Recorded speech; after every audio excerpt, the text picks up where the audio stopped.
in my video and to have me make a video specially to answer your question, send me an email to englishclubusa@yahoo.com, and you can visit my website at englishclubusa.com for a free life membership.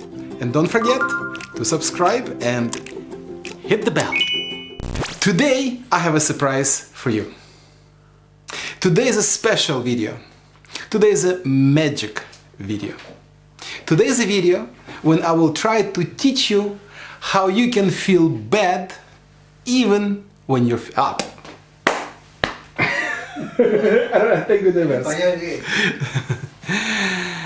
Today I have a special video for you. Today I would like to teach you how you can feel good even when you're feeling bad.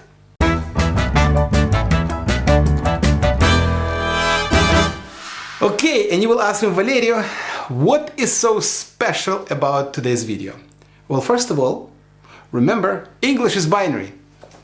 That means even when you feel bad, you have a chance to feel good. And today let's take a look at exactly how we will do that. Well, sometimes we don't feel good about something. Sometimes we're not happy about something. Sometimes we feel not very good at all about something, and sometimes we feel really bad. Sometimes we just feel it, and sometimes we want to show it. So the question is there a system in English language where you can do this using language? And there is a system, and the system is fairly easy. And the system, as I always say, is binary. So, what is that system? And the system is easy.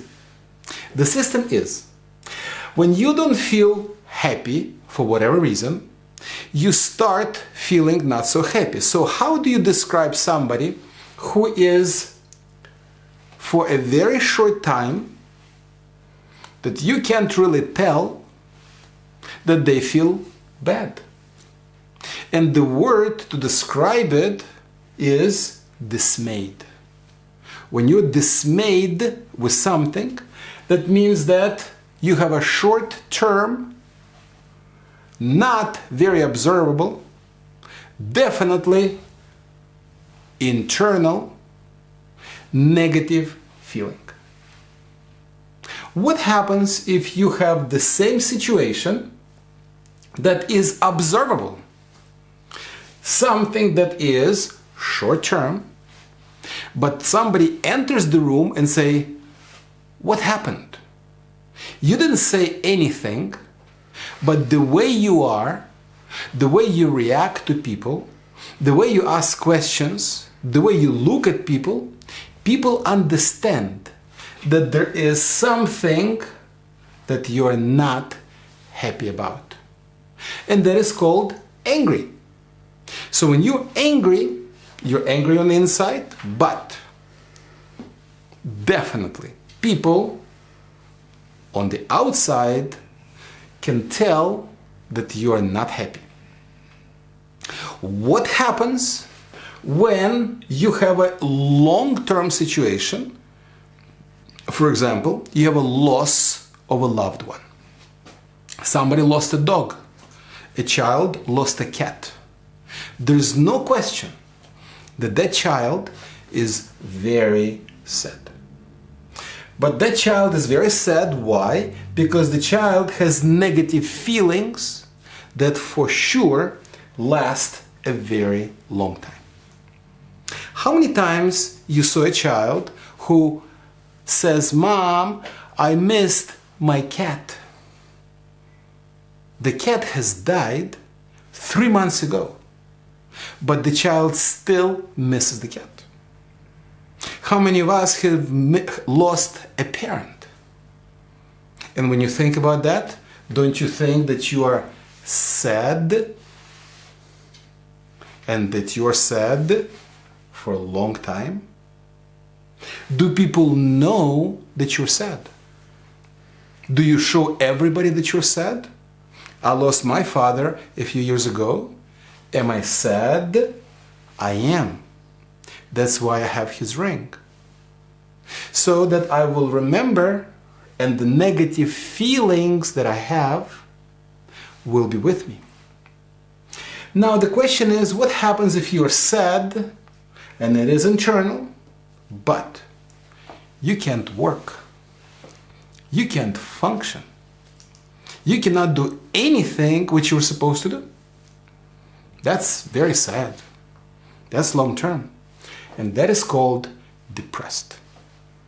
So when you want to tell someone that you cannot function because of your negative feelings, and you cannot function normally because of a long-term negative feelings, the way to describe it is depressed.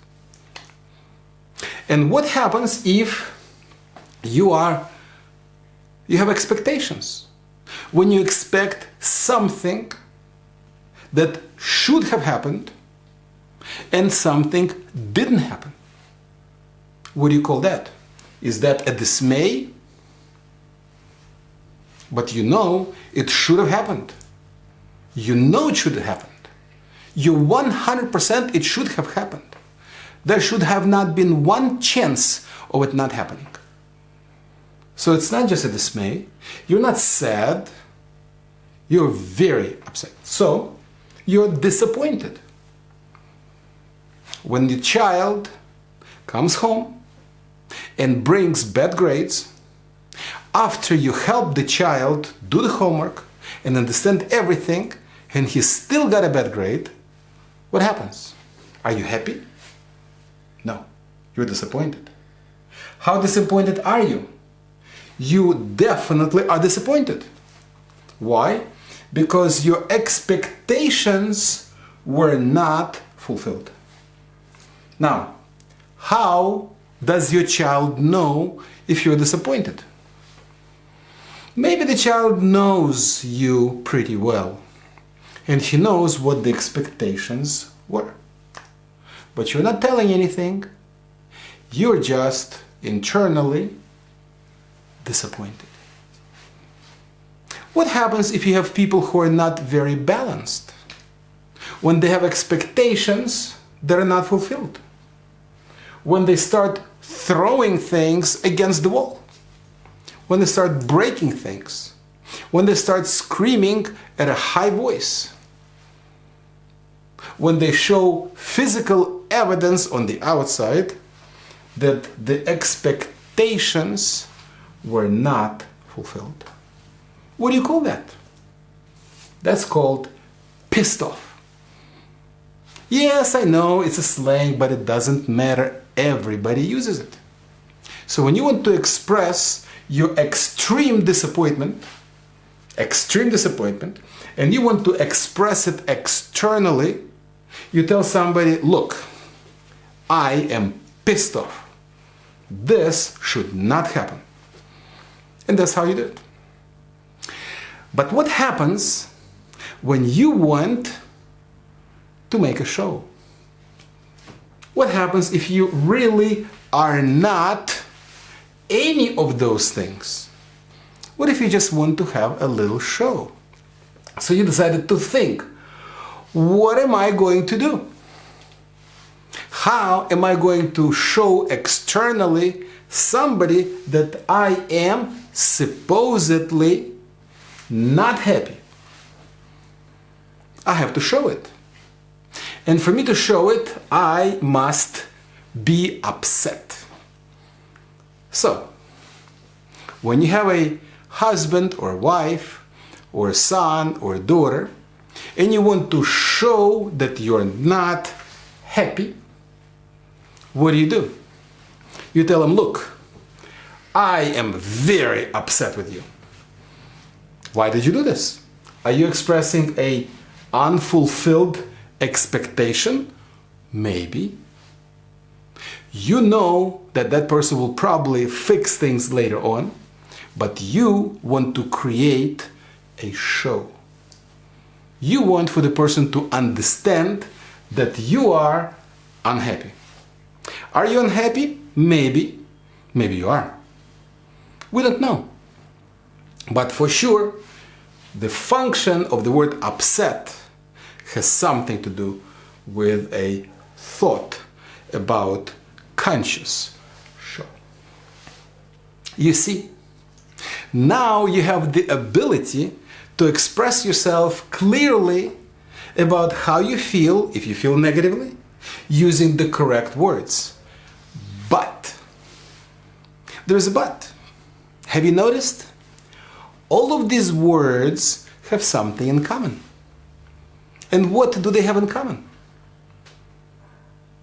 They're all adjectives. And if they're all adjectives, they belong to the part of the English world that does not have to do with action. It has to do with description. And this is why it is very important that you watch a video on description verbs and you understand that there are at least 12 description verbs. And this has something to do with description. So, there will be a very special video homework where we will take advantage of both the correct use of description verbs and what we have learned in this wonderful magic video. I hope you enjoyed the class, and I am sure I will see you next time.